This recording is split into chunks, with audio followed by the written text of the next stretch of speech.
Billy is a troublesome child. He is aggressive and verbally abusive to both students and teachers. He is now 12 years old and in Mr. Cole's grade 8 class. It is now near the end of the year. Mr. Cole has put up with Billy's behavior all year and he is tired of it. One day, Billy swears at Mr. Cole after Mr. Cole asks him to return to his seat. Discussion point 1. Billy swears at Mr. Cole. Swearing at a teacher does not trigger an automatic suspension, but only a possible suspension after the principal considers a number of mitigating factors. He then tells Mr. Cole to make him. Make me. Billy, you are a loser. You are going nowhere. I can't wait until you leave the school so I don't have to see you again. Discussion point 2.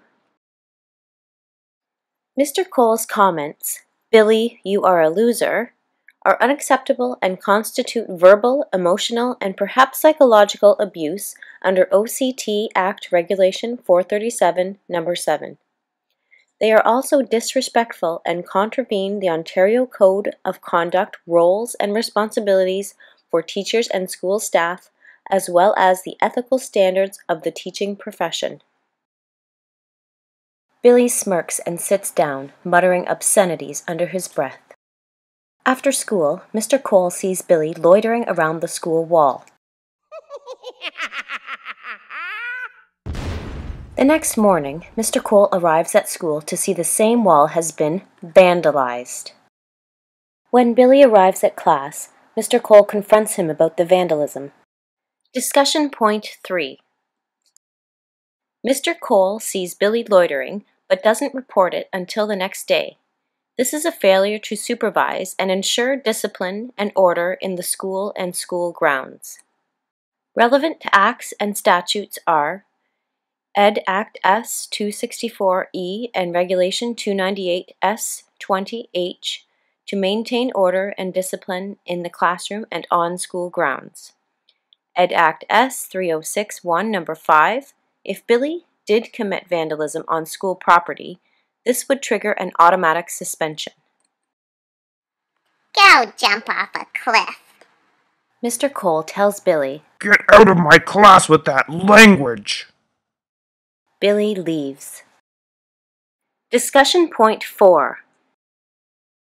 Mr. Cole's response to Billy's swearing is inadequate. He tells Billy to get out of his class, but he does not tell him to specifically go to the principal's office. Billy has a duty to accept instruction and discipline from Mr. Cole, but instructions must be clear and direct. Mr. Cole might have followed up sooner and checked that Billy had attended the principal's office, or he could have asked someone to escort Billy if Billy's behavior warranted it. Relevant acts and statutes.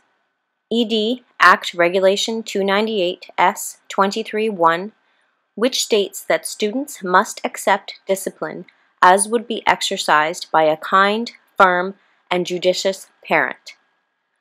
R v. F 1990 57 CCC 3 ED, common law case, which states, it is the duty of a student to accept discipline and direction from a teacher.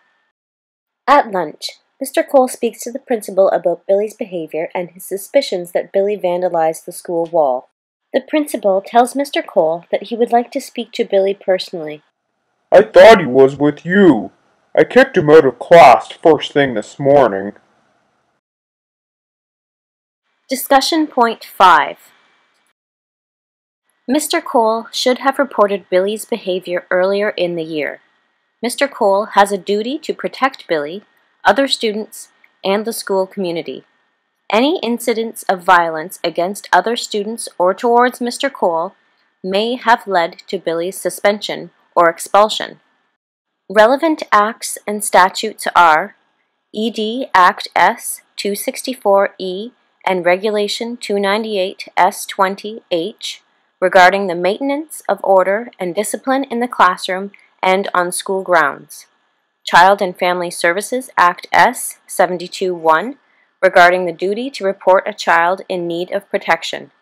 TPA S 14F regarding the welfare of students under the teacher's care, and ED Act S. 306 and S. 309 regarding suspension and expulsion of a student respectively.